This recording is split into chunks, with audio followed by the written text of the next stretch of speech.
नमस्ते साथीहरू। आज शिवरात्रिको दिन हामी यता बैदामको केदारेश्वर मन्दिरमा तपाईँहरूलाई देख्नको लागि आइरहेका छौँ। यहाँ श्रद्धालु भक्तजनहरूको भिड बिहानबाट भइरहेको थियो र आज शिवरात्रिको दिन अलिकति पानी पर्ला जस्तो अवस्था नै छ। यो चाहिँ केदारेश्वर मन्दिरको वरिपरिको चाहिँ चौर हो। यहाँ अरू दिनहरू बिहा पर्व पनि हुने गर्दछ। यहाँ तपाईँहरूले देख्न सक्नुहुन्छ पारीको जङ्गल चाहिँ रानी वन हो। त्यो बिचमा फेवाताल पर्दछ। आज अलिकति ढिलो भएको हुनाले त्यति चाप चाहिँ देखिँदैन। यहाँ भरे धुनी लाउनको लागि, महादेवको लागि चाहिँ धुनी लाउनको लागि यहाँ भक्तजनहरू साथै पुजारीहरूले काठ मुढाहरू सङ्कलन गर्दै हुनुहुन्छ। यहाँ चाहिँ पुजारीहरू पनि ओहोरदोहोर गर्दै हुनुहुन्छ। यहाँ तपाईँहरूले देख्न सक्नुहुन्छ उखुहरू, साथै यहाँ चाहिँ प्रसादहरू पनि बन्दैछ। हल्का केही व्यापार पनि हुने गर्दछ।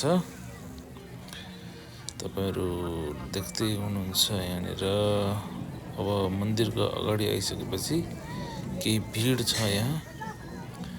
यहाँनिर भिड देख्न सक्नुहुन्छ र यो बाटोमा वरपर चाहिँ माग्नेहरू पनि आउनु भएको छ। यो मन्दिर हो हाम्रो केदारेश्वर महादेवको मन्दिर, जुन बैदाममा फेवातालको आडमा रानीवनको आसपासमा पर्दछ। तपाईँहरू पनि आउनुहोला। यहाँ बाबाजीहरू पनि बस्नुभएको छ लाइन लाएर। तपाईँ हेर्न सक्नुहुन्छ श्री केदारेश्वर महादेव मणि मन्दिर हामी प्रवेश गर्दैछौँ। ओम नमः शिवाय। महादेवले सबैको रक्षा गरौँ। यहाँ अहिले त्यति भिड भएको छैन दिउँसोको जति। र हामी यहाँ प्रवेश गरिरहेका छौँ। हेर्न सक्नुहुन्छ तपाईँहरू।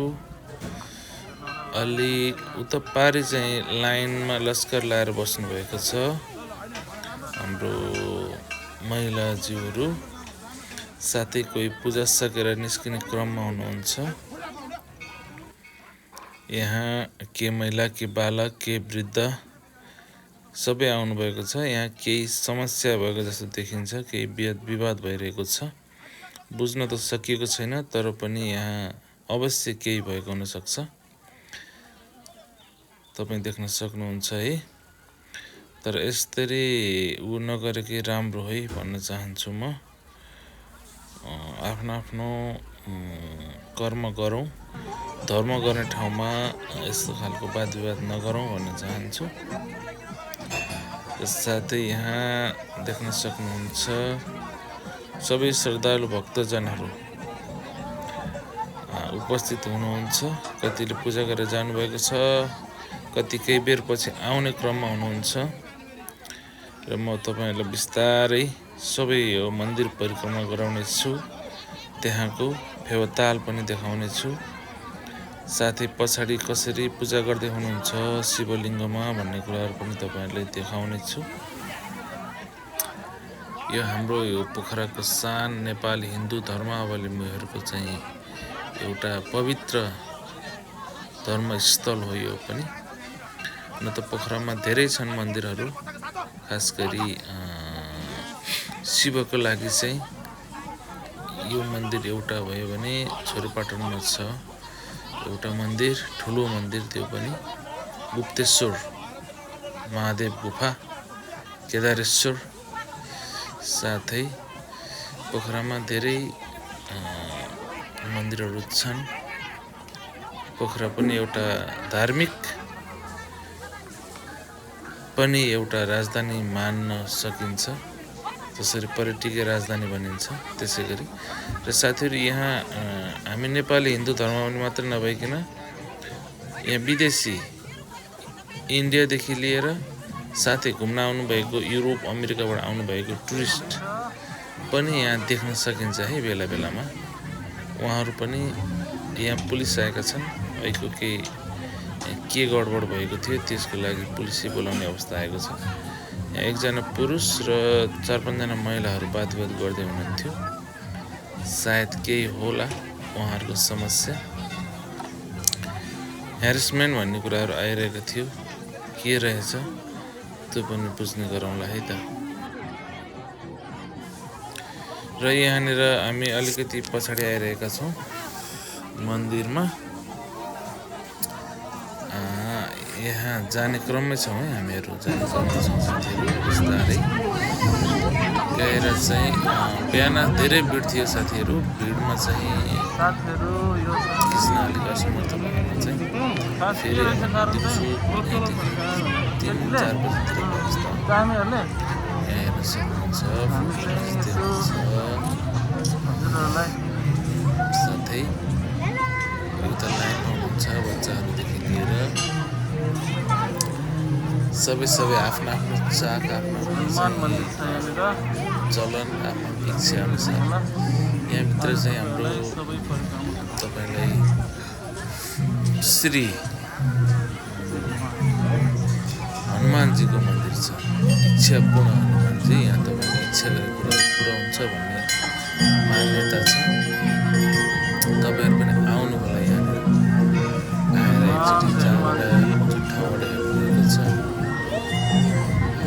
आस्था हो, पुग्छ भन्ने विश्वास पनि छ र पुगेको पनि छ भन्ने गरिन्छ। र यहाँनिर अलिकति पछाडि हाम्रो फेवातालको छेउमा आइसकेपछि यहाँनिर शिवलिङ्ग हुनुहुन्छ। खास गरी शिवरात्रिमा पूजा गर्ने शिवलिङ्ग यहाँ हुनुहुन्छ र यहाँ चाहिँ पूजा गरिरहनु भएको छ महिलाहरूले। यता छेउमा देख्नुभएको चाहिँ फेवाताल हो। फेवातालको यो चाहिँ पुछार हो है, यो उता रानीवन भन्ने गरिन्छ। अति सुन्दर दृश्य छ, अति रमणीय दृश्य छ। यहाँ पूजा त भइगयो, पूजाको लागि आउँदा झनै राम्रो। त्यसमाथि हेर्न मात्रै आउँछु भन्नुभयो भने पनि तपाईँले समय बितेको थाहा पाउनुहुनेछ, एउटा प्राकृतिक आनन्द पाउनुहुनेछ। तपाईँहरूलाई स्वागत छ पोखरामा, लेक साइडमा, साथै यहाँ केदारेश्वर मन्दिरमा, बैदाममा। यहाँ पूजा हुँदैछ, पूजा कार्यक्रम चलिरहेको छ र यहाँ मन्दिरको अगाडि थियो भने यो पछाडिको भाग हो। यहाँनिर चाहिँ अगाडि चाहिँ मन्दिरको ढोका हो भने यहाँ पछाडि पूजा गर्ने, विशेष पूजा गर्ने ठाउँ पछाडि हो। यहाँनिर यो फेवातालले पोखरालाई धेरै राम्रो बनाएको छ। एउटा कृत्रिम नभइकन एउटा चाहिँ नेचुरल प्राकृतिक रूपमै आएको हो। र फेवातालले चाहिँ यो केदारेश्वर मन्दिरलाई सिरानमा पाएको छ भने माथि तालबराई मन्दिर चाहिँ बिचमा हुनुहुन्छ। यो फेवाताल पनि भाग्यमानी नै हो, किनभने दुईवटा मन्दिरलाई चाहिँ साथमा लिएर आफ्नो एउटा अमर रहिरहेको छ। यहाँ के हुँदैछ सायद सम्झाउँदै हुनुहुन्छ होला। यस्तो नराम्रो आउने भक्तजन पर्न सक्छ। उहाँहरूको जे समस्या भए पनि सायद समाधान भइसकेको होला। मैले त्यो भएर म्युटमा राखेँ साथीहरू, हुनसक्छ। र हामी यति गरिकन छोटो यहाँ चाहिँ भक्तजनहरू चाहिँ बसिरहनु भएको छ भने हामी अहिले चाहिँ निस्किने क्रममा छौँ। यो चाहिँ फुटपाथ हो। फुटपाथ पनि अति नै सुन्दर र रमणीय बनिरहेको छ। यहाँ चाहिँ तपाईँहरूलाई धेरै धेरै स्वागत छ। तपाईँहरू पनि आउनुहोला, आएर पोखरा रमणीय स्थललाई चाहिँ एउटा भ्रमण गर्नुहोला।